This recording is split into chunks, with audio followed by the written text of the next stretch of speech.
Hello and welcome to my channel. I'm Misshappycatholic, and today I have a very special guest on today, my friend Andy from the Washington area, and he has been had been a Sedevacantist for a long time and consented to share his story about coming into union with the church and how Our Lady helped to bring that about. And it's a wonderful story, and I'm so excited for you to hear it. And so I just want you to welcome Andy, and thank you for coming on, Andy. It's great to have you. Well, it's great to be on, and it's a huge honor for me to be able to share this story on this day. So it means a lot to me, and I appreciate you having me on. Oh, absolutely. So I'm so excited because usually a lot of the people I've interviewed, they haven't spent as much time in traditionalism as you had. And you were in a very, very serious group. And how old were you when you finally left?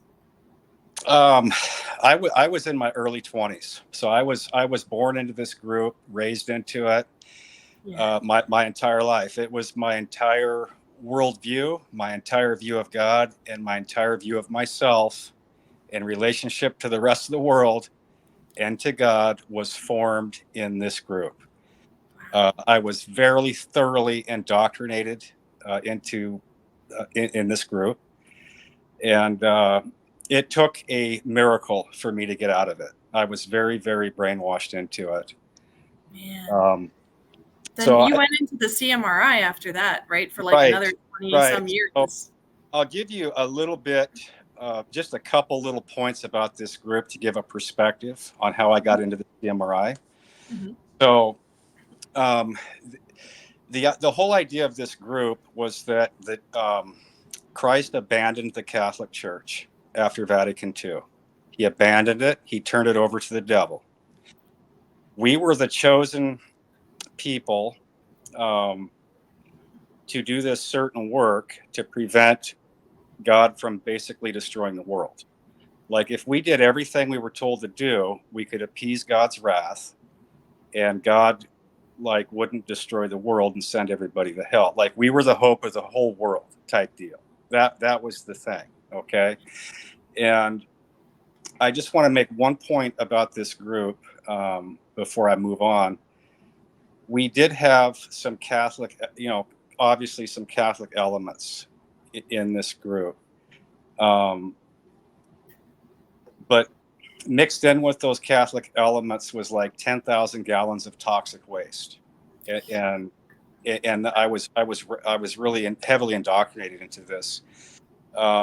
Devotion to the Blessed Mother was heavily emphasized. The Rosary was heavily emphasized. But my understanding of the role of the Blessed Mother was that the reason we have devotion to her is so that she will hide us from God's wrath. She will protect us from an angry God. That was my kind of the devotion that was instilled in me towards the Blessed Mother in this group. Very dysfunctional. When I was like 16, I read the first Catholic book I ever read in my life about St. Francis of Assisi. Oh. And so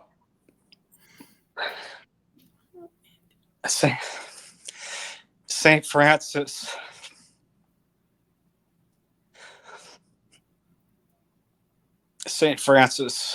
stole my heart for the Catholic Church when I was 16.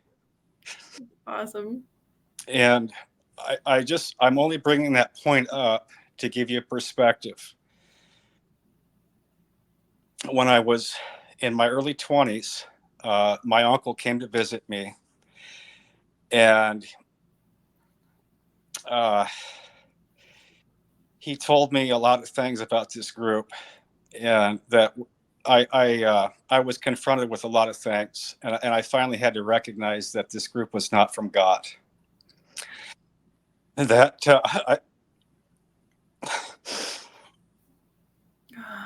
I've been following a lie my entire life, and by the way, I am not an emotional person. This is the only thing that gets me emotional when I talk about this, and every time I think I'm over it, I start talking about it and it comes up. So I just want people to understand I'm not an emotional person. This is the one thing that gets me. uh, so I had to make a choice at this time to leave this group. And the reason I brought up St. Francis is to let people know this is why I did. If it wasn't for St. Francis, I would have lost my Catholic faith entirely. But because of him,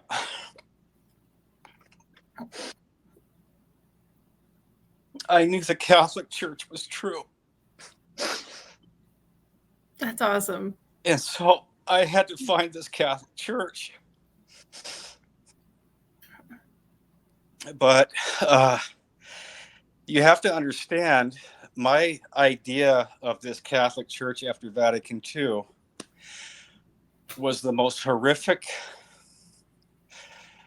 idea that you can imagine. And I couldn't comprehend how this could possibly be the Catholic Church. And so I didn't know how to deal with that. And so to make a long story short, we found this Latin Mass at a CMRI chapel.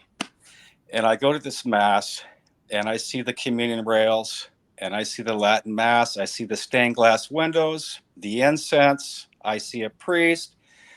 And I'm thinking, this is the Catholic Church. This is how the Catholic Church was before Vatican II.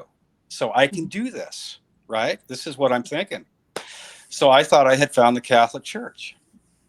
And in getting to know the priests there, I discovered that they had the exact same issues with Vatican II that I had. They had the exact same idea, right? Mm-hmm.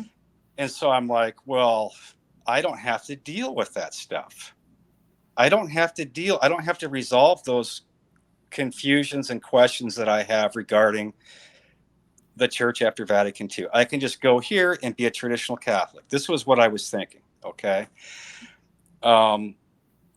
So we started going to the CMRI. Okay. They were a Sedevacantists group for those that don't know.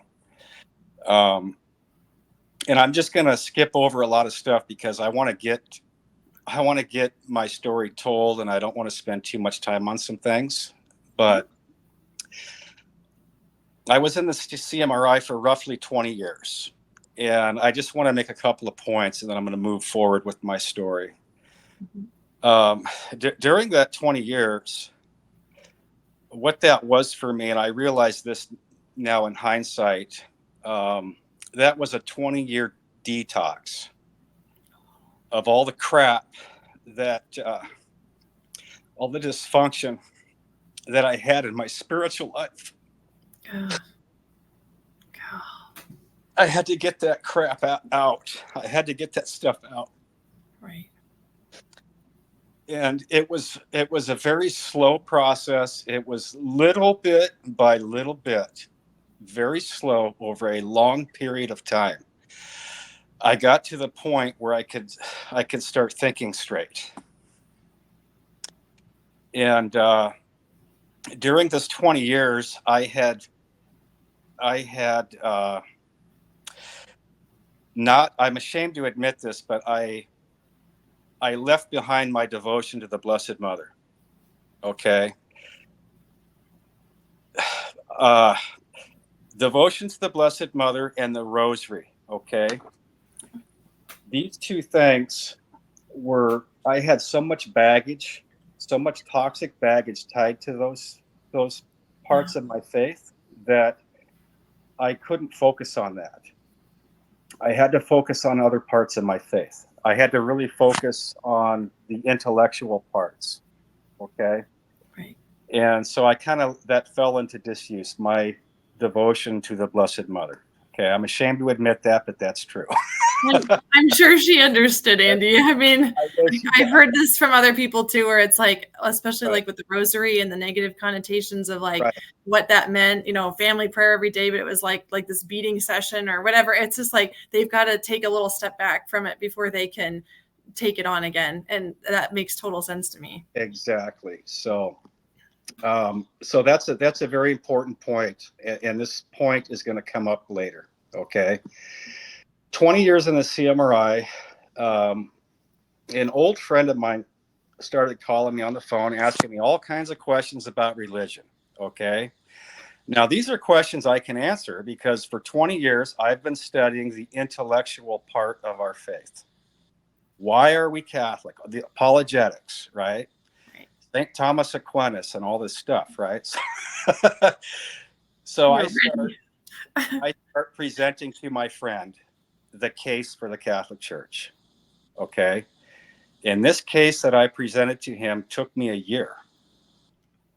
And I went through everything with him, everything.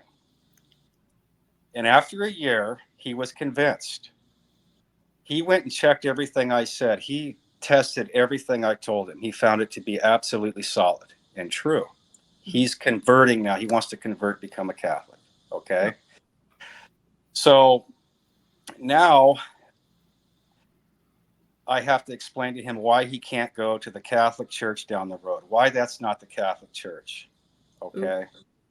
So I start getting into the Vatican II stuff, the Sedevacantist, talking points, right? Vatican II taught heresy. The new mass is invalid. There's no more popes. There's no, the whole thing, right? Mm-hmm. So I start going through all that with him.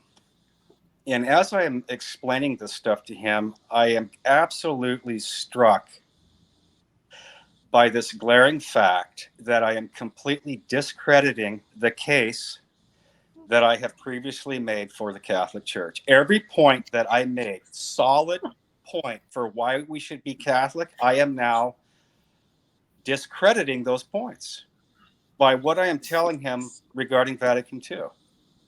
And I understand that I am doing that, but I still know I'm right. But at the same time, I understand what I'm doing. And it really struck me. And a couple other points struck me with this. I realized the things that I was saying, it was the exact same thing that every schismatic group in the history of the church is the same thing they all said. They all have their different arguments and their different objections, okay? But they all say the same thing. The Catholic Church is the true church, established by Christ. And it was good and it was true and it was holy up until this certain point where it became corrupted. And it befalls upon them to leave this church in order to maintain the integrity of the true religion. Okay? Every schismatic group, that is what they say. And I realize that it sounds like I'm saying the exact same thing to my friend. The exact same thing. Weird. The Catholic Church is the true church, established by Christ. It was good, wonderful, and true up until 1958. Then it elected a false pope. This false pope took the true church into a false council. And at the end of this council, the church, the true church that went into it, came out of it a false church. So we have to leave this church and maintain the true Catholic religion apart from the church, right? That is schismatic. And I recognize that. And another thing that got me to realize was I had played this mental trick on myself as a Sedevacantist. The only thing I am saying is that we just haven't had a true pope elected for a while. That's all I'm saying, right? But that's not what I believe. I don't just believe that. I believe the true Catholic Church existed in 1958, and that true Catholic Church became a false church. The church lost its entire hierarchy. This is what I believe. And being confronted with that, I realize I still really believe this lie that I was taught in this group, that Christ abandoned the Catholic Church and turned it over to the devil. I realize I still really do believe that. And I know that's a lie from hell, because Christ is the good shepherd. And the good shepherd does not abandon the sheep. And he promised that. And anybody that tells me that Christ abandoned his church, it's a lie. I know that. But at the same time, I cannot understand how the church after Vatican II can be the Catholic Church, right? So I'm faced with this dilemma. How do I figure this out, right? So I go to work trying to figure this out. Now, I still think I'm right as a Sedevacantist. I think I'm right, but I am just seeing all kinds of reasons that are telling me I'm wrong, okay? So I'm going to work trying to resolve this, just to give myself peace that I am doing the right thing, okay? And so I start getting into the theology of the church, all right? And I went through theology, I went through arguments, I went through all this stuff for months and months. And I learned 2 facts. Fact number 1, I am not a theologian. I am a dummy, okay? I did not know even 1% of theology that I thought I knew. I didn't know 1% that I thought I knew. I was so thoroughly humbled. And I realized, look, I'm just a layman here, right? I'm a layman, okay? And the other thing I realized, it's like, okay, who made me the judge and jury of all things Catholic, right? Like, it's my job to go and look at all these arguments and decide who's right and make the judgment on what's Catholic and what's not Catholic, who's a heretic and who's not a heretic. Like, who gave me that job? Who gave me the job to play the role of the Grand Inquisitor to the entire Catholic world? Everything is subject to my judgment, right? And so I realized I was doing that. And I know that's wrong. Like, you don't have to be a genius to be a Catholic, right? And it's not a matter of my judging things and figuring things out, right? So I was very humbled, and I was driving myself crazy with these arguments. I was arguing myself in circles over and over and over again. I was like going nuts, right? And I realized I have to reach out to somebody and get an outside perspective, because I'm just going in. I'm like in this rabbit hole, this never-ending rabbit hole. Okay. And I couldn't think of anybody I could talk to that would understand what I was wrestling with. And after thinking for a long time, I thought of this one person.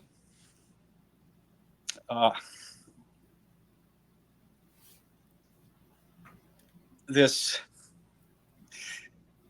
nun that I met at the CMRI when we first started going there, the first person to welcome us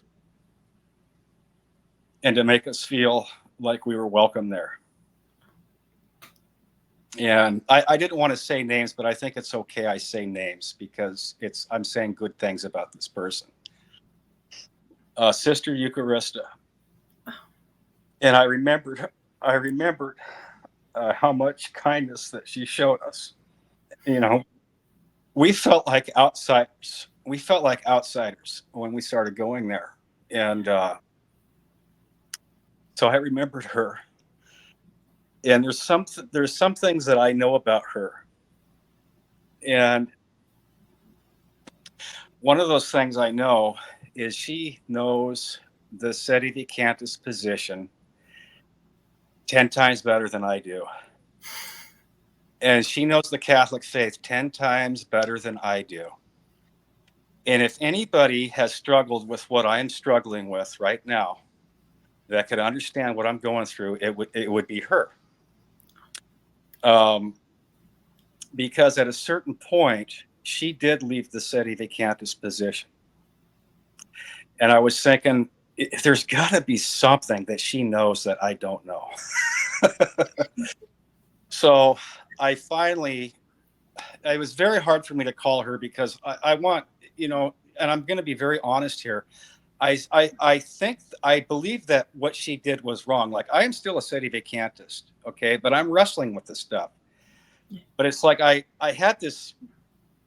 I was so humbled that it was like I'm going to reach out to somebody who I disagree with, even, right? Because I trust her heart. That's what it was. And I trust her goodwill, and I trust her orthodoxy. I know that she's an Orthodox Catholic regardless, right? So I finally worked up the courage to call her. And I mean, it took me probably a month. I would get my phone and I would start dialing, and I'm like, no. It's okay, Andy. The church doesn't move quickly either, usually. Oh, I finally worked up the courage to call her. I was really, I was like really driving myself crazy with this. And I finally called her, and I just really opened up to her about what I was going through. And I just kind of poured my heart out to her. And it was the first time I had somebody I could really just talk to and feel safe explaining what it was I was struggling with. I couldn't talk to my wife because she was, she's going to freak out that I'm, questioning Sedevacantism, and you know what I mean? So right. It was very helpful for me to be able to talk to somebody. And she was very kind to me because I kind of went on a rant a little bit about, concerns I had with the church and everything. She was very patient. She listened to that. And she said one thing in this conversation that stuck with me. It penetrated my heart like an arrow. This very simple, profound, complicated, complex theological truth.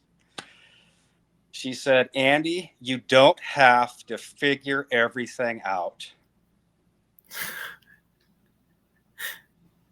And that struck me like a lightning bolt. More than anything else she told me, that simple statement right there. Because I realized the truth in that statement. This is not a matter of IQ level.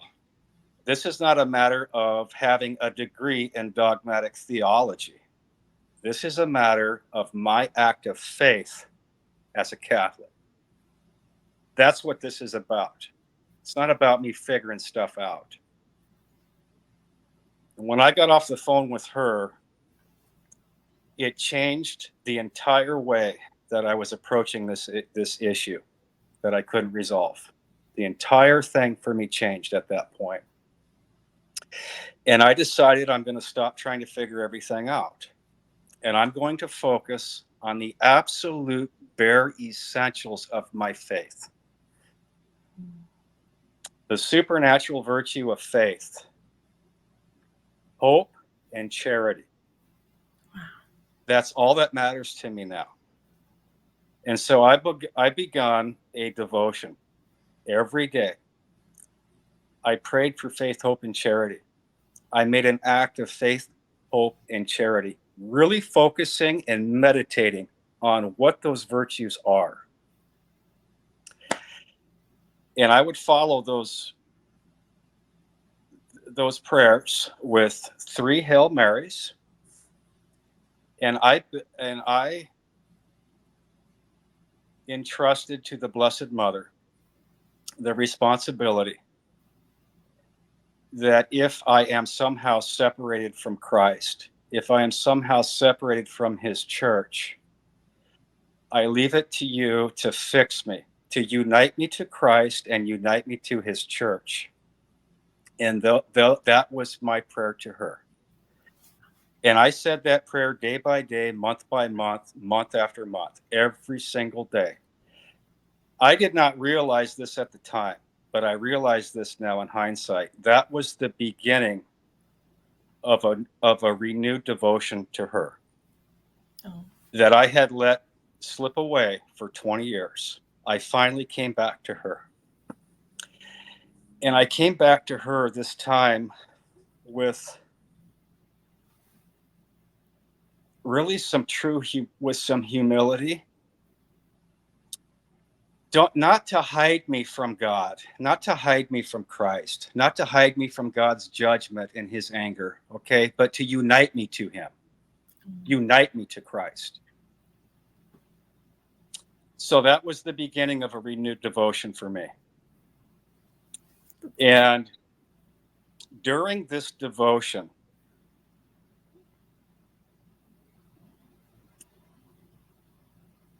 I made tremendous advancements in my spiritual life. Wow. I was discovering faults in myself that I had no idea was there. I was discovering virtues and goodness in people that I didn't know was there, other people. And I was being, I could talk about this period of time for the whole interview, okay? But I'm just going to sum it up. My virtue of faith, hope, and charity was being purified in a very profound way during this time. And I was beginning to change in profound ways. My worldview was beginning to change. My view and my understanding of God was beginning to change. My view, my understanding of myself, who I am, and relationship to the rest of the world and relationship to God was beginning to change. And it was rooted in charity and in hope, the virtue of hope, which I had serious dysfunctions in for my entire life. And that was being purified in me. Wow. And another thing that began to happen with me during this time is I started to feel this enormous pain inside, deep inside. This pain of loss and this pain of longing for the Catholic Church that I could last identify in all its fullness in 1958. But according to what I believe, it's not here no more. Not like it was in 1958, right? Yeah. And I want that church, but I can't have it. And I started to I started to just really long for this church. Yeah. And it created like a pain inside. And it ended up renewing this desire to like figure things out. Like, I got to figure this out, right? Mm-hmm. There's something wrong here. But I was afraid to delve into this issue. I was afraid that this desire and this urge to resolve things, I was afraid that this was a temptation from the devil, right? I had a habitual problem all throughout my life, and I realize this now, that my spiritual life was governed through fear and doubt, primarily. Okay, so I had to battle this. This was all had to do with fear and with doubt. Okay, and so I resisted this like it was a temptation. Okay, and at a certain point, I considered the possibility that maybe this is a grace from God, but I didn't know if it was. Yeah. So, to make a long story short, I eventually came across this YouTube video just inadvertently, entitled "The Discernment of Spirits" by St. Ignatius. How to discern whether or not an inspiration or an internal movement within you, whether or not that's from the devil or from God, from St. Ignatius, right? So I know I can trust St. Ignatius. So I listened to this, and I start studying this discernment of spirits for quite a while. I wanted to make sure I really had a good understanding of this. Mm-hmm. And I finally got to a point where I felt I had a good understanding of this discernment. I started to apply this to my situation.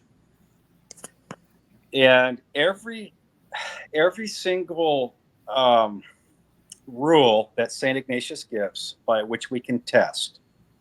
Every single thing came down on the side that this inspiration is from God.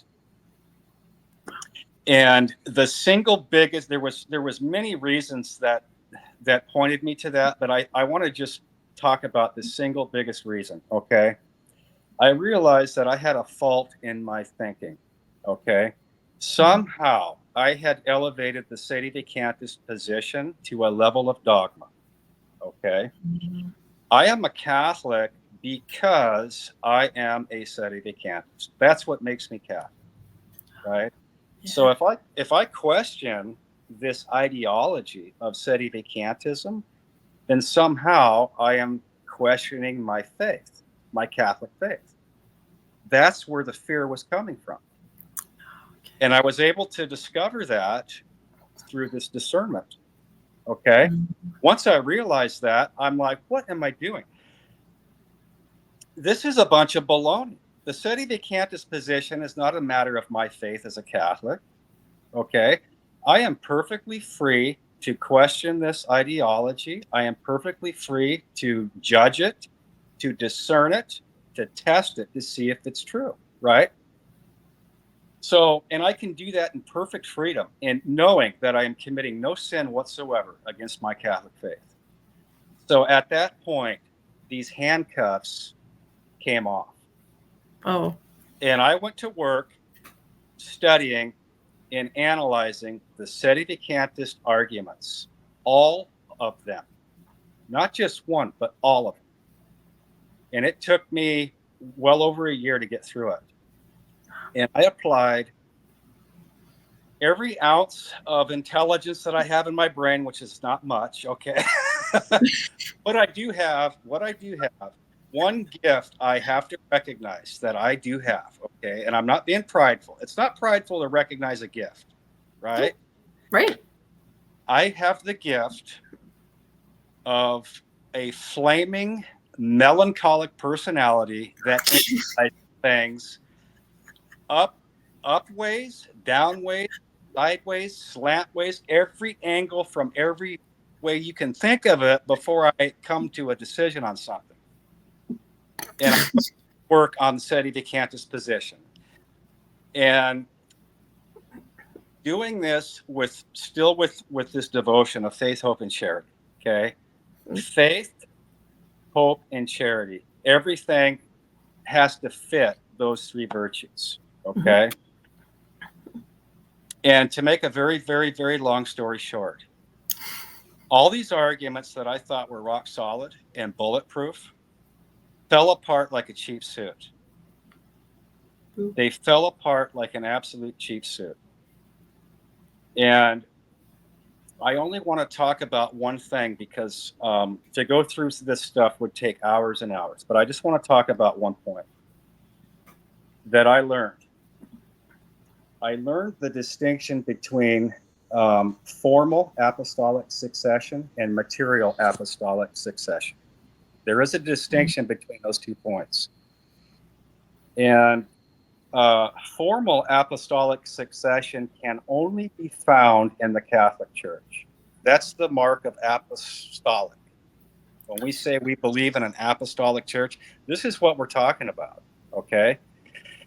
And one of the points to a formal successor of the apostles, okay, is they have legitimate authority to teach and to govern the church. Okay. Mm-hmm.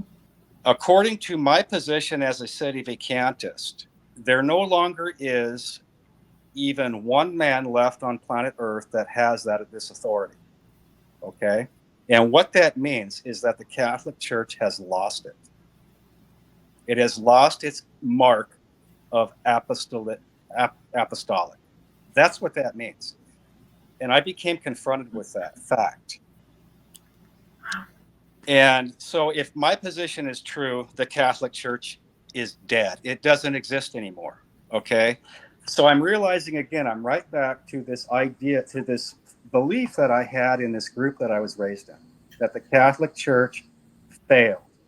It doesn't exist anymore. Okay. I know that is false. So I have to be wrong as a Sedevacantist. I have to. Okay. So at this point, I realize I'm wrong. I have to admit that I'm wrong. Okay. But what else do I do? Right. So I'm still thinking, maybe it's okay. I still go to the CMRI, right? I'm just going there for the sacraments. Okay. I'm not a Sedevacantist, but maybe I can still go there. Okay. But really what was going on there with me was I had a tremendous fear of doing this, of hurting my family, maybe scandalizing my kids, scandalizing. Maybe they're going to start questioning their faith.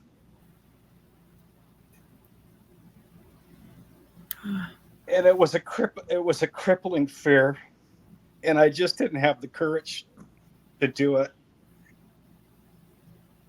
Yeah. And I had this real fear that I could lose my family over this. I could lose my wife over this. Okay. And so I changed my prayer. I changed my prayer to the Blessed Mother. And I told her,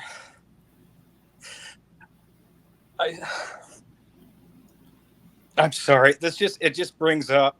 It's so good, Andy. If you're gonna cry about something, this is the perfect thing to cry about. We should all be crying. Oh man, But this is something to me that is deadly serious. Oh yeah. And I take this serious, and I take this responsibility for my family serious. And I didn't want to do anything that would cause harm to their faith. Yeah. So I changed my prayer. Again, a humble prayer. I don't have the courage. I don't have the courage.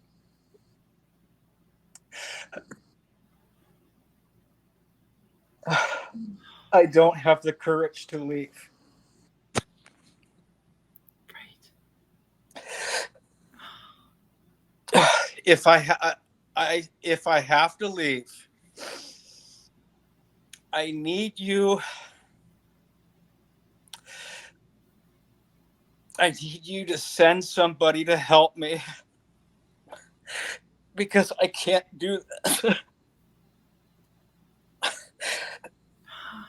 I can't do this on my own. And I prayed that prayer from the depths of my heart.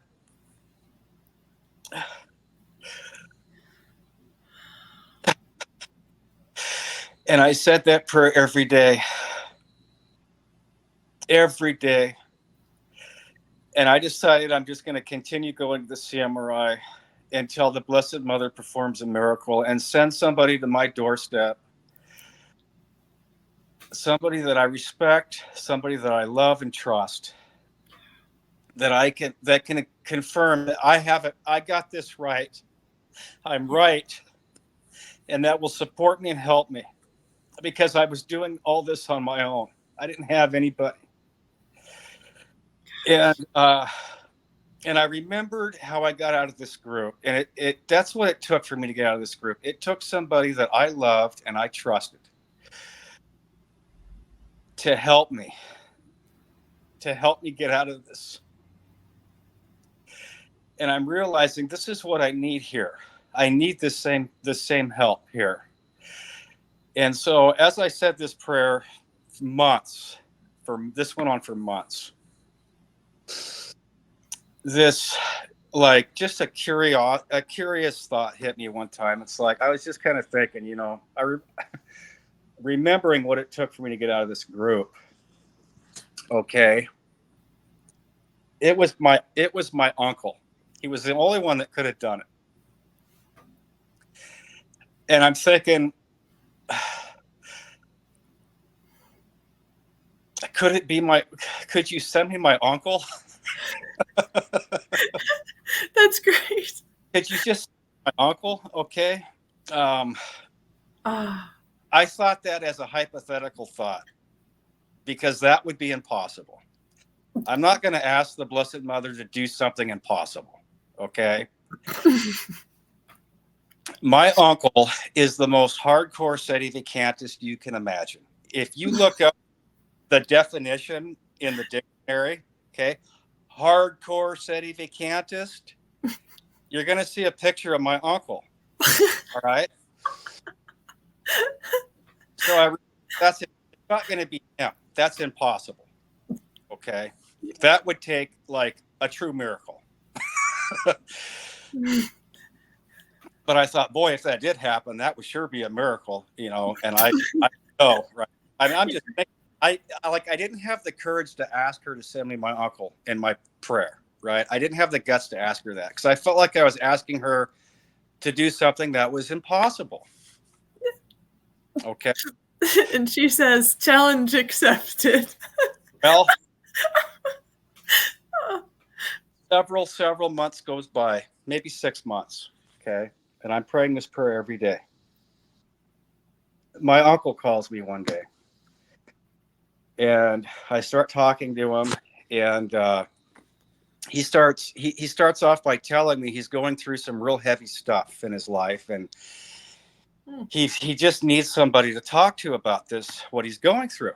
Okay. And so he starts telling me all this stuff he's going through, and he starts going through all these things that he's learning that's causing him to have serious doubts and questions as to whether or not Sedevacantism is compatible with the Catholic faith. And the only thing that prevented me from having a seizure at that was the fact that I was in shock. Like, I couldn't move. I couldn't think. All I could do was listen to him. Okay. And he starts going through all these points. And he goes on and on and on for like 20, 30 minutes. And I am stunned. I am shocked. When he got done, he asked me, what do I think? And I said, every single point that you told me, I have found to be exactly true. And I have been struggling with these issues for years. And he was blown away and shocked by me. Like, he probably looked at me as like a hardcore Sedevacantist, that would never question this, you know what I mean? So he was shocked by me, and I was more than shocked by him, right? In my mind, this was a miracle. This was a clear answer to my prayer. This was a miracle. Okay. Right. So I know now that I have to face this tremendous fear. Okay. And I have to leave the CMRI no matter what it costs me. So I dropped the news on my family, and it was a train wreck. And I fault myself. I fault myself for not handling things better, especially with one person.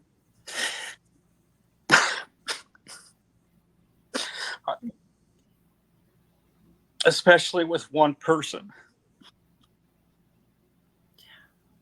Yeah. One person in particular. Oh, Andy. So I'm in a train wreck now with my family. Okay. My wife is mad at me. She's not talking to me. It's a mess. Okay. It's a mess. I have to call my Sedevacantist priest, a man who I deeply love and respect.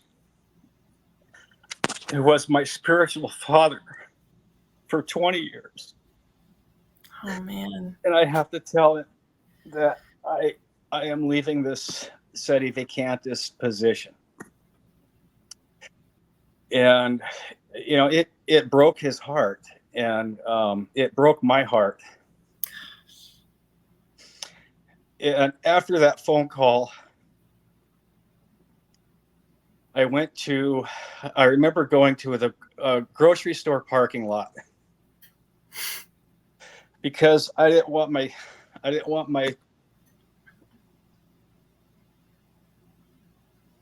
I'm gonna be okay here in just a minute because I'm getting to happy stuff. I'm getting to almost hard stuff. Gosh, this is so hard. God, it's not like you knew how it was going to go, and you'd never done that before. You'd never had to break news like that to somebody before. Oh my gosh. Yeah. Nobody's going to do that perfectly. So I went to this grocery store parking lot because I didn't want my kids to see me have what I felt like I was going to have a nervous breakdown, some kind of a like a meltdown. Call it. Yeah, I was at a very low point. Okay, and maybe the lowest point in my life. And so I go to this parking lot to have this breakdown. Okay. And just to give a little bit of a backstory, during this time, I had lost my job. Oh my gosh. I had lost the use of my right arm. My shoulder was in excruciating pain. I couldn't move my right arm. Oh my God. I'm losing my family. I have lost my church. I have no church to go to. And on top of all of this, I have this horrible cold. Okay, I'm sick. On top. Okay. And I'm in this grocery store parking lot, and I'm thinking, everything in my life that would give somebody comfort, like the loss of one of these things would be the cause of a tremendous stress, right? Yeah. I don't have my job. I don't have that security. I don't have the security of my health. I've lost my right arm. I don't have the security of my family, of my wife. I am faced with possibly losing my wife. I don't have the security of a church. I don't have any place to go to. I don't have anybody to turn to for the sacraments right now. At this moment, I have nothing. And I just realized I have nothing. I was stripped, literally, from everything was stripped from me. And just as I am feeling this enormous crushing burden of this, as I am feeling this, the full force of this, I look out my window, and I see this ladybug on my window wiper, okay? And I'm sitting here staring at this ladybug. And I remember something my wife told me years ago. She told me the story of the ladybug, how the ladybug got its name. It's named after the Blessed Mother. That's why it's called the ladybug. Wow. And every time in my life since she told me that story, every time, every single time without fail, if I see a ladybug, I think instantly of the Blessed Mother. That's so cool. And here I am staring at this ladybug. That's so great. And I'm thinking, I realize I am not alone, and I haven't lost anything. Oh. What I am going through here is an answer to that prayer. This is what's happening, and everything's going to be fine. And that pulled me out of a very low point, and that gave me courage. And I knew the Blessed Mother was going to stay with me and take care of things. And that gave me the strength I needed to move forward. Okay. And I can't even begin to tell you the amount of consolation that little ladybug gave me at that moment. Okay. So my problem now is, where do I go? Right? How do I get into the church? Okay.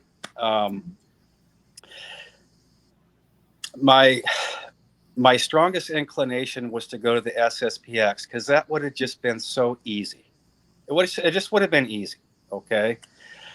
But I don't know how the church is going to be viewing my marriage situation, right? Does that need to get corrected? And if so, I know they can't fix that for me. Okay. Yeah. So I'm a little bit standoffish about going down to the local parish here. Okay. I don't know what I'm getting there. I still have a lot of mistrust. Yeah. And I don't know if I'm going to get like some hippie down there, some liberal, some weirdo guy. You know what I mean? Yeah.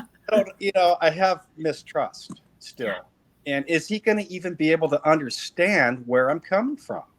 Right. Right. So like, I don't have a clear place where to go, and I kept going back and forth. And, every time I was thinking maybe the Fraternity of St. Peter, maybe I can go there, right? But every time I would think of a place I could go, place I could turn, fear and doubt started to come in, where I would start to doubt that decision. Mm-hmm. And I was like, everything that I decided, I could find a way to argue myself out of it. Okay. This gift of being a melancholic, it's also a curse. So, my daughter, as I was going through this, I think she could see that I was really struggling with stress. She asked me if I wanted to go to lunch with her. Okay. And I said, yes, I do. This is a chance for me to escape. So I go to lunch. We go to Subway. And it's during the lunch rush. So there's this big, long line. Okay. And I don't have the energy to stand in line. I am physically and emotionally exhausted. So I go sit down and I just ask her to order for me. Okay. And I start arguing myself in circles, trying to figure stuff out. Right. And I finally just gave up. I gave up. And the one thing I could turn to is the one thing I've always turned to during this whole process: faith, hope, and charity. So I made an act of faith, hope, and charity. And then I said my 3 Hail Marys. And I asked the Blessed Mother to figure this out for me. And right when I finished that prayer, all of the anxiety left, all of the fear left, all of the confusion left. And I had this rock solid peace and confidence that I was going to be fine. And I didn't know how, but I knew I would. So this is going to sound kind of strange. Okay. And to hear myself talk about this, I realize I'm kind of weird. Okay. I'm kind of a weird person. So I just stopped thinking about this. But the next thing I'm thinking about, okay, I'm looking around Subway and I see all these people here, and I'm thinking nobody here is going to make the sign of the cross. Nobody here is going to say their grace. It's just going to be me. I'm the only Catholic in here. I'm the only guy going through this stuff. Nobody else is going through this stuff. Just me. I'm going through weird stuff. I was really like stressed out, right? Yeah. And I realized something at that time, that in my entire life, I have never once witnessed anybody at a restaurant make the sign of the cross and say their grace. Okay. I haven't. And I started thinking about that, and I started to get upset about that. right? And I'm like, where are all the Catholics? Where have all the Catholics been my entire life? Like, if I knew where the Catholics were, I would go there and be with them. But like, where are the Catholics? This is what I was thinking, right? Yeah. Like, I'm getting all like wound up on this thing. I just thought, just internally in my head, thinking this, right? I'm just looking around. Nobody here is going to make the sign of the cross. Yeah. And the next thing I know, I look across from me. There's this elderly couple sitting in this booth, like literally right across from me. And I'm looking over at these people, and like I'm staring at these people, and I don't know why I'm staring at these people. And just as in the midst of thinking this, right? This old man takes off his hat, and he makes the sign of the cross. And his wife makes the sign of the cross. And him and his wife, they start saying, "Bless us, our Lord, and these thy gifts, which we are about to receive from thy bounty through Christ our Lord. Amen." And I could not believe it. The first time in my whole life. Right there at that exact moment. That's so cool. And I had no idea who these people were, but I knew my answer was with these people. So I worked up the courage to start a conversation with these people. And I asked them, or I found out they were traveling to northern Idaho to visit their son, right, who lives in northern Idaho. That's what they're telling me. Mm-hmm. They're from California. They had just stopped there on their way to take a lunch break. And going to visit their son. And I said, "Oh, northern Idaho. It is my understanding there's a lot of Latin Mass Catholics up there in northern Idaho." And they're like, "Oh yeah, that's true. Our son goes to the Latin Mass up there." And I'm like, "Where does your son? Where does he go?" And I'm waiting. I know wherever he goes, I'm going. Wherever he goes, I'm going. Right? And they say, they told me, okay, our son goes to St. Joan of Arc, the Fraternity of St. Peter. Okay. Now, the Fraternity of St. Peter is most of your audience knows this, but I'm just saying this, okay? Oh, yeah. That's right. They say exclusively the Latin Mass, okay? But they're in full communion with the church, full communion, okay? And I'm like, why didn't I figure that out before? Like, this is where I need to go, right? If full communion with the church. This is my whole thing here, right? Mm-hmm.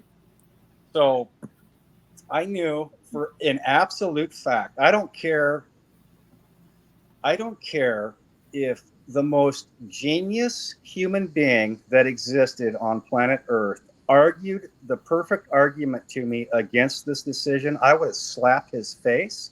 And I would have said, "No, I am going to the Fraternity of St. Peter. I don't care. That's it. I got the answer. And I know it." Right? So I call the fraternity, I call St. Joan of Arc. Well, I think it was the next day. And I tell the priest my situation, my background, and that I want to become a member of the Catholic Church. And I ask him if he can help me, right? Mm-hmm. He says, yes, he's going to help me. So he scheduled an appointment to meet with me. I believe it was that Saturday. I believe I had called him on a Monday. Okay. So, and one of the things that he was going to deal with is my marriage situation, make sure that that's lined out, right? Right. And I'm thinking, gosh, little do you know, my wife hates my guts right now, and she's not talking to me, Now, look, when she hears this, she's going to get mad at me for saying that. Okay. No, she didn't. She doesn't really hate my guts. I'm being dark. You know what I mean? I figured that's how you felt. That's what you were afraid of. Right. she was mad. She was mad at me, right? And I'm thinking, how in the world between now and then am I going to get my wife to agree to come up to St. Joan of Arc and like maybe we have to like get married in the church? Like, how is she going to do that, right? Yeah. And I started to kind of go over some of the many times during this process where the Blessed Mother was there for me, right? And I realized that she's going to take care of this. This was the one issue that I had perfect peace with. I had no worry at all. I had perfect confidence and perfect peace that this was going to somehow going to be fine. Okay. So I let it go. I didn't even try to talk to my wife. And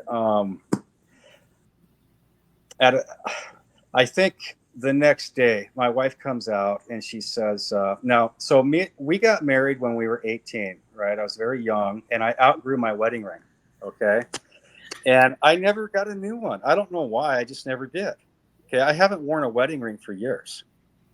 And I mean, it's pretty stupid. I should have gotten a new wedding ring a long time ago, but we just never did. And so out of the blue, she comes out there and she's like, you know what? We need to get you a wedding ring that fits. Right? After years, I haven't had a wedding ring. And I'm thinking, something is going on. Right? Cool. Yeah. So I go down, I get a wedding ring fitted. Okay. Now still, she's still mad at me, not talking to me. She just wants me to have a wedding ring. Right? I would love to get her on here to tell her side of this. Yeah. I would love it too. She has her story is just as interesting, maybe more so than mine. Okay. So the day goes by. Okay. So now it's the next day. I'm out in the garage having my coffee and my wife comes out there in the morning and she looks like she's got the weight of the world on her shoulders. And she looks like she wants to talk to me, but she can't she wants to, but she doesn't want to. Right. And so finally she asked me something. She says, she goes, I have something I have to ask you. There's this saying that I don't know if it's something I made up or if it's something real. Like, did a saint say this? And I said, what? And she goes, the minute you stop hating the church is the same minute you will begin to love the church. Is that a real saying? And I said, yeah, because I know that. That comes from Chesterton. That's something that he said regarding his own conversion to the Catholic Church, right? Right. So I'm like, yeah, that's a real saying. That was from Chesterton, right? And she's like, oh. And I'm like, why, right? And she goes, well, I had a very strange dream last night. In my dream, I heard this being said over and over again. The minute you stop hating the church is the same minute you'll begin to love it. Over and over and over again, repeated in her dream, right? Weird. So come to find out, she actually woke up to the sound of her own voice saying, oh, the minute you stop hating the church is the same minute you will begin to love it. She admitted that to me. Wow. And I'm like really kind of shocked. Like something's going on here, right? Yeah. But I didn't push it. I didn't push the issue with her. I didn't say anything to her. And I can tell she still wasn't really open to having a conversation with me. Okay. So she basically just said that and then just got up and left and ignored me for the rest of the day. But she was like, yeah. You know, you knew it was going somewhere. It was just I knew something was going on here. Okay. Wow. So I think it was that night, or possibly it was the next night. By the way, I apologize if I'm talking too loud. I get. No, it's fine. It's good. I hope I'm Makes not being it plenty louder. audible. We want people to hear I'm fine. not talking aggressively or anything here, but so that night I saw her up all night long with this catechism that we have. We have this big giant catechism book. It's 1,000 pages long. It's called The Catechism Explained. And she was up all night long studying this catechism. And I noticed that. And, when I went to bed, she was still up. I mean, it was hours, right? So the next morning, I'm out in the garage having my coffee, right? She comes out there and she sits down and she's quiet for about 10 minutes. And I'm waiting to hear what I know she wants to tell me something. And I'm just waiting. I know she's got something on her mind. And after like 10 minutes, right, of awkward silence, she goes, I was up all night studying the catechism, learning about the Catholic Church. What is the Catholic Church? What makes the Catholic Church the Catholic Church? How to identify the Catholic Church. The marks, the attributes of the Catholic Church, what those are and what they mean and how to identify the church. Now, she didn't go through it, real thoroughly like I'm telling you now, okay? But this is what she was studying. And she told me, after studying the catechism on those points, I've come to understand that you're right. Oh my gosh. And it, to me, that, look, it took me 3 years of torture. And I'm not exaggerating. I worked harder on this issue than I have worked on any other issue in my entire life, by far, and like times 100, for 3 years to arrive at that conclusion. It took her a few hours with the catechism, and she was able to make that act of faith. And I was absolutely blown away by that fact. And so, to make, again, a long story short, we're going to skip over a lot of stuff. Okay. So we eventually make our way to St. Joan of Arc. We get received into the Catholic Church. We make a profession of faith. We make a general confession. We get our marriage in the church. We do everything that we need to do to become members of the Catholic Church. Okay. Wow. And I don't have the words to explain how much peace and joy that brought me to finally become a member of this church that I have loved and longed for my entire life, but I never thought I could have it. This Church of the Saints, the church of my hero, St. Francis. And I'm a member of this church. I can't even tell you. I can't even tell you how much that meant to me. So, on the way home from this trip, we start talking about all that had led up to this.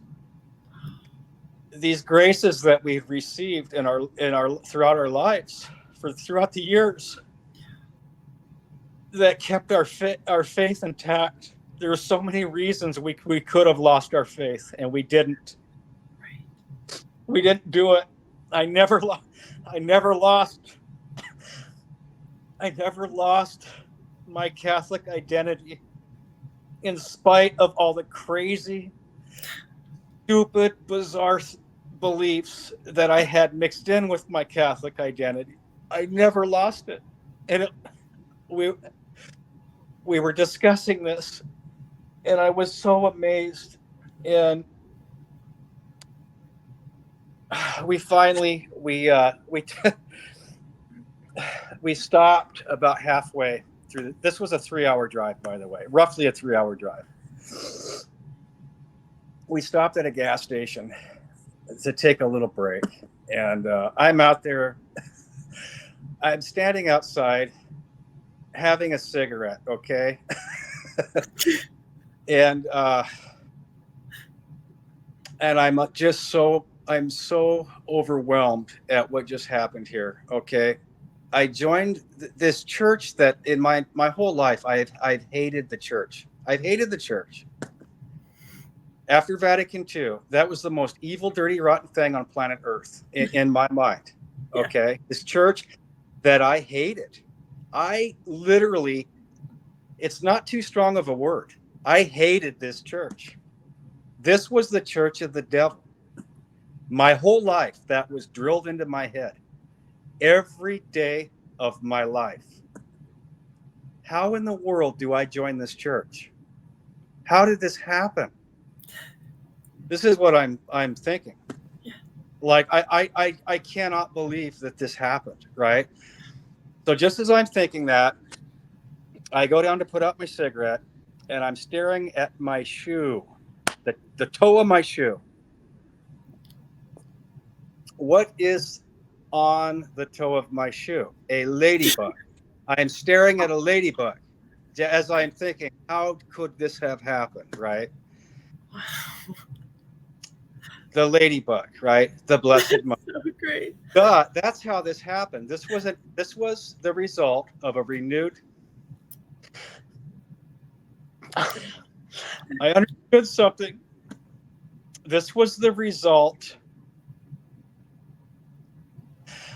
of me, this broken, dysfunctional man with a broken, dysfunctional view of God and a broken, dysfunctional devotion to the Blessed Mother. This was a result of a renewed devotion to her after 20 years without those broken elements.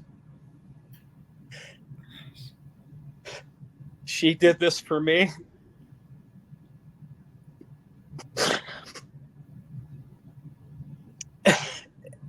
And that ladybug confirmed that for me. Okay. So we get back into town. We finally get back into town. And my wife is flipping out. She's freaking out. And I'm like, what is freaking out about? And she says, look at the trip meter. Look at the miles. And, I don't know why she's freaking out. So I look at it. Okay. The round trip to the church that received us into the Catholic Church was 333 miles round trip. Okay. Now I want to explain what that meant to me and to my wife and why she was freaking out. Okay. 333 is my favorite number. My wife knows this. 333. Every time I see that number, I think of the Trinity. Every time I see that number, I think of faith, hope, and charity, another 3.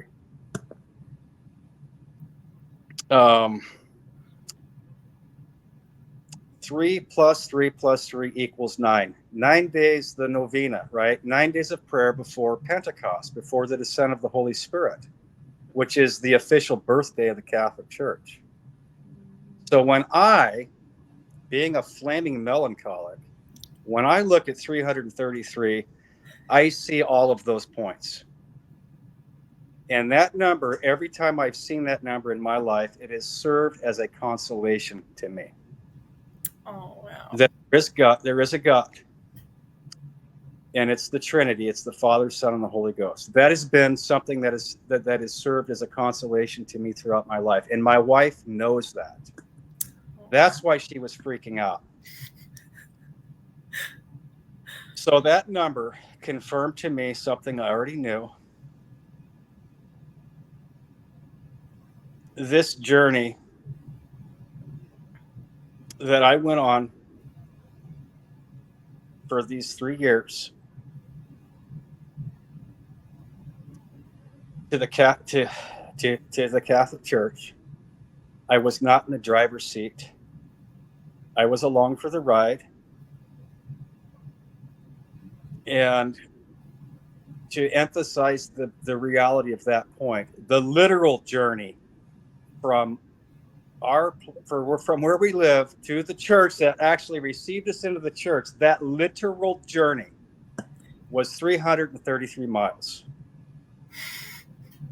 And so I didn't leave Sedevacantism because I wanted to. I didn't leave it because I had a problem with my priest. I love my priest. Yeah. I didn't leave it because I wanted an easy road. The cross was too heavy. I couldn't carry the cross. I hear that about people that leave Sedevacantism and other radical groups like that. That's what I hear about. Well, they just couldn't carry the cross. Okay? That was not why I left. Right. Okay? I left because I had to. Because my act of faith as a Catholic, I have for a foundation of that faith the Catholic Church. And my faith as a Catholic requires me to have the Catholic Church. And if I don't have the Catholic Church, I have to strain every nerve and every blood cell and every ounce of energy I have and every bit of prayer and begging of God to help me find it. And I have to go find it, right? That's why I left Sedevacantism, and that's why I became a formal member of the Catholic Church. That's what it was about. It was about my faith as a Catholic, nothing else. And I'm sorry if I've rambled or talked incoherently here. No, but, not at all. And I'm sorry for getting emotional. Okay, this one issue for me is it's one that will, Laura, this is my whole life. This isn't just this one thing. This is my whole life. I've suffered a lot of dysfunction in my life. I've witnessed other people suffer dysfunction in their life due to these radical, extreme beliefs. Right. And it kind of reopens some old wounds, you know. And anyways, I'm not going to say anything else. Is there anything you want to say? Oh my gosh, Andy. I just think that when I first heard your story, I was so moved by it. And you had done all these like individual recordings of yourself, like in snippets that you could, manage here and there, like telling your story gradually. And there's just so much to it. I mean, you told us most of it here, but there's even more in those other videos. It was just like, I mean, you could just talk for days, and I don't think you'd get to the end of it because there's, I mean, all these layers of significance. My mom and I always like, ooh, we like the significance of things. My mom is very melancholic too, so maybe that's why she looks for that.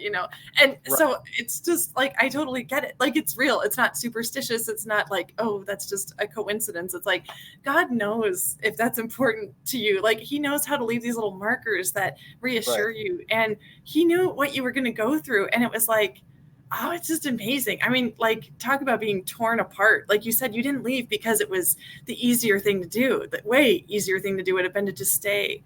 So right, exactly. And like you said, the points that I highlighted, okay, in this talk, each one of those points, I could talk about for hours. Okay, I didn't go into depth on these things.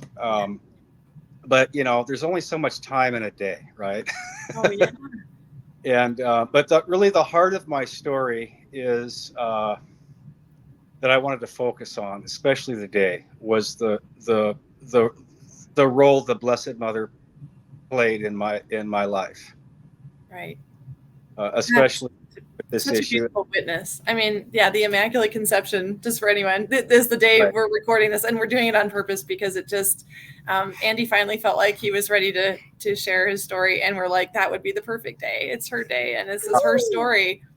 And it was a big struggle.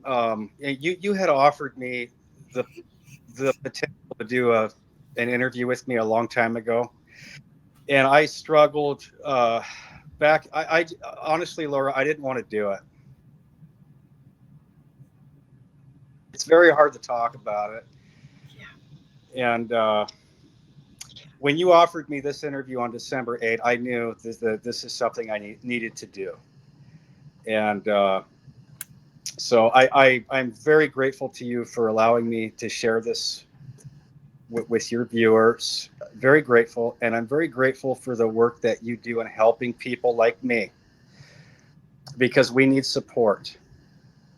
Coming out of a group like this, it's incredibly difficult. And there's people like you out there now that are available to help people in that situation, and I'm very happy about that. And I want to thank you for the work that you do. Oh, absolutely, Andy. It's my pleasure, and it's all grace. And I'm so glad, like, you're over at tradrecovery.com. You're a member there too. And can I tell everybody about the Chas Walnut videos? Oh. Yeah, why not? Why not? Why not?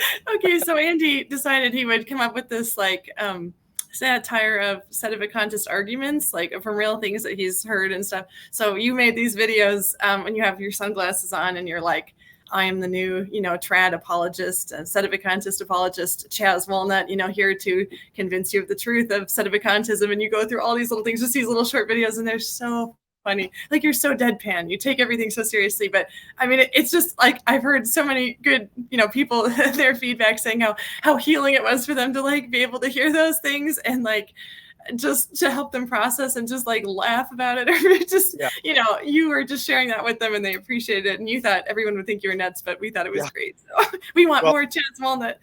Yeah. Well, okay. Yeah. That was kind of healing for me too, because be able to kind of lighten up, right? Yeah. Lighten up a little bit. And when I did those videos, okay, it wasn't to make fun of anybody. Okay. It wasn't to make fun of anybody. No. Okay. But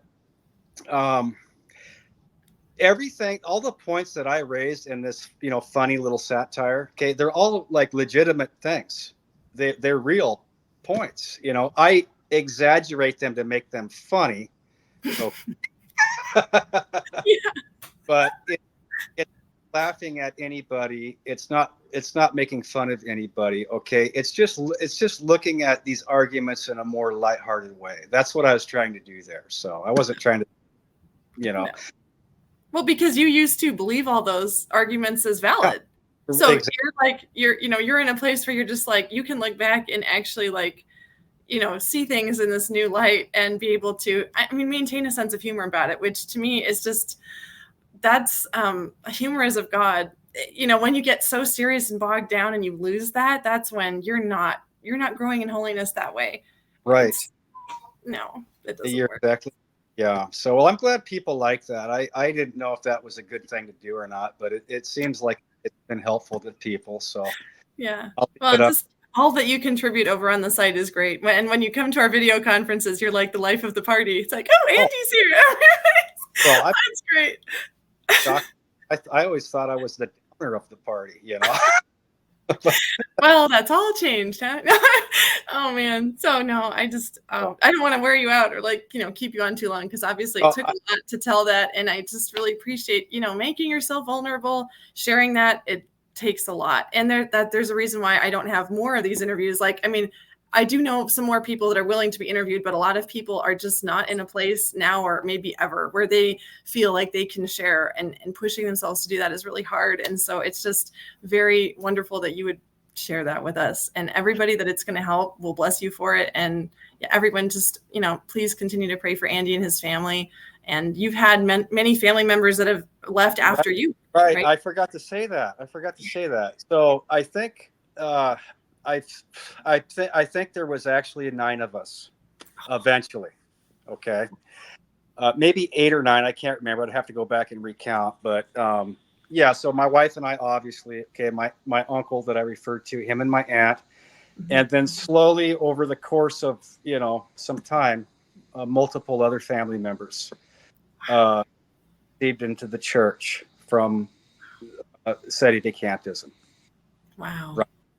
And in addition to that, 4 family members, 3 that had stopped practicing the Catholic faith in one case for 50 years. Wow. Member of my family has now returned. Oh my gosh. And then 2 other family members.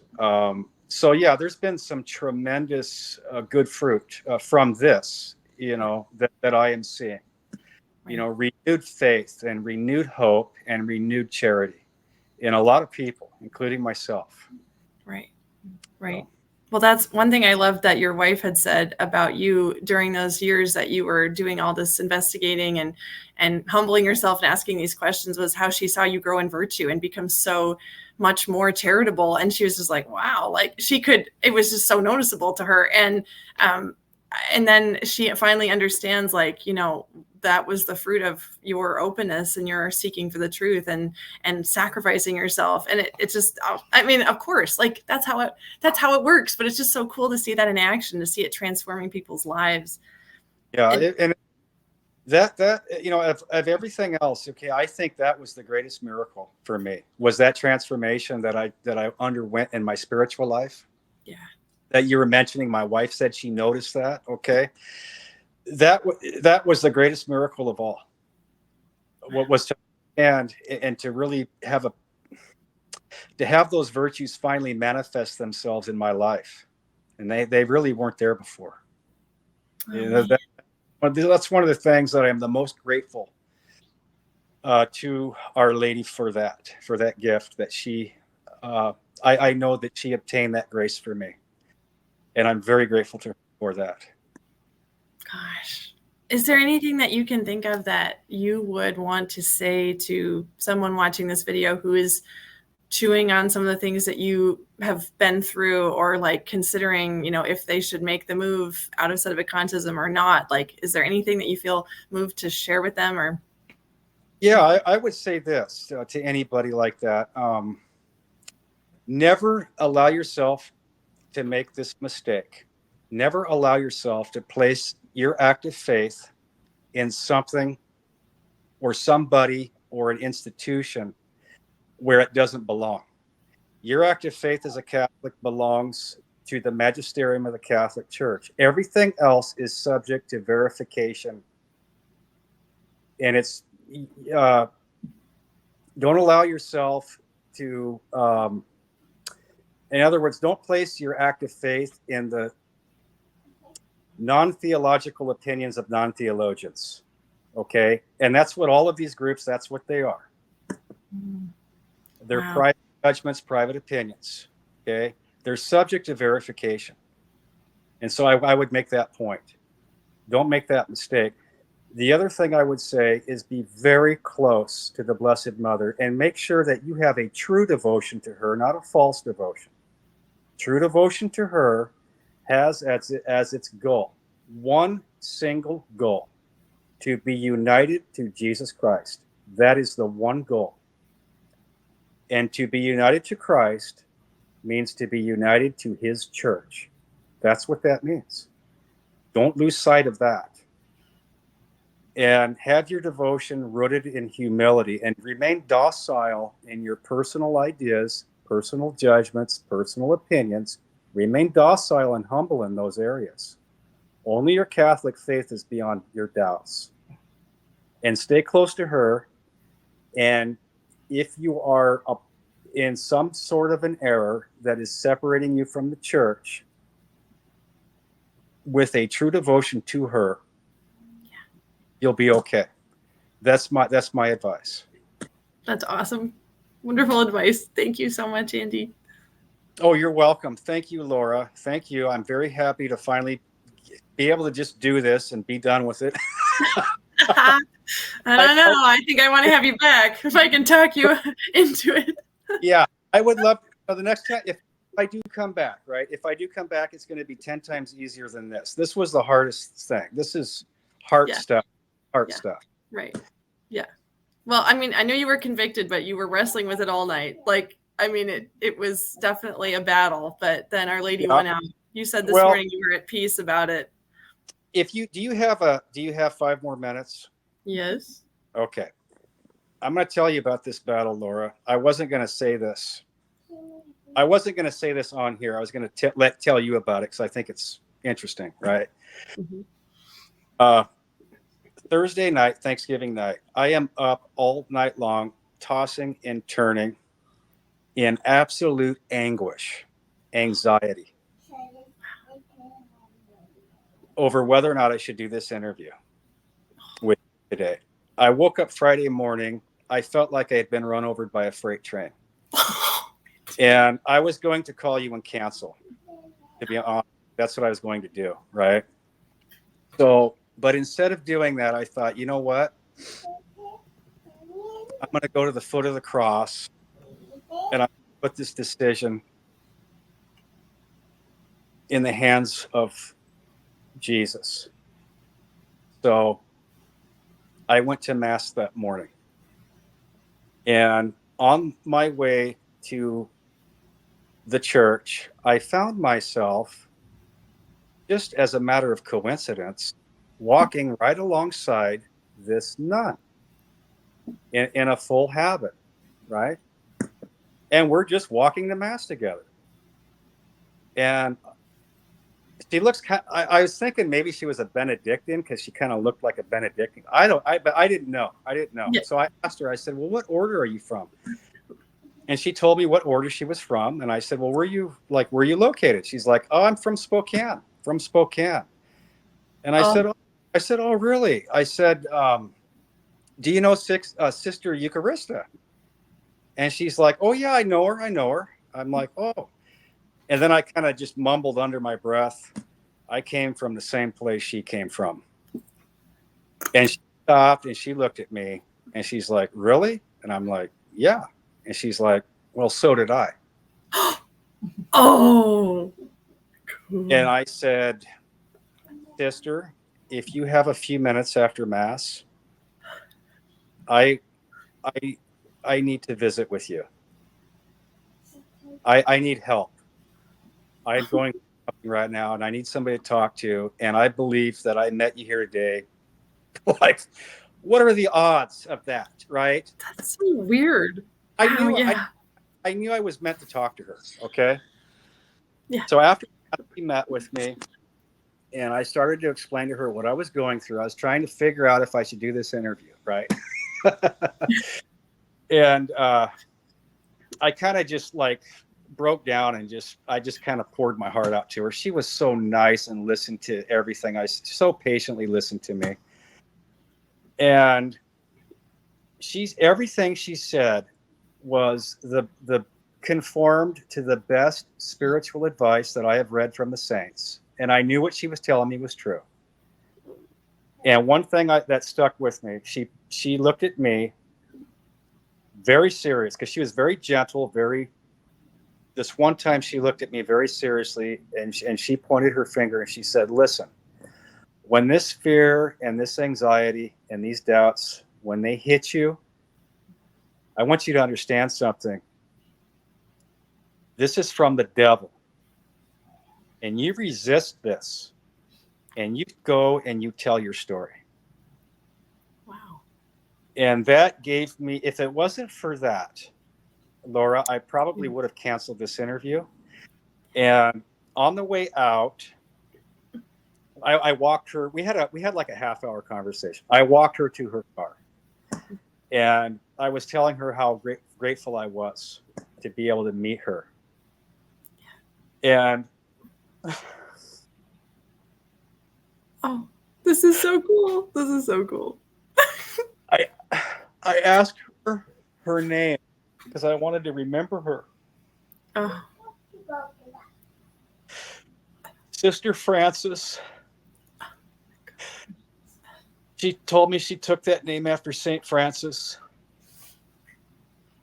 My hero, and the reason why I'm Catholic to this very day, she carried that name. And I knew that was God's providence.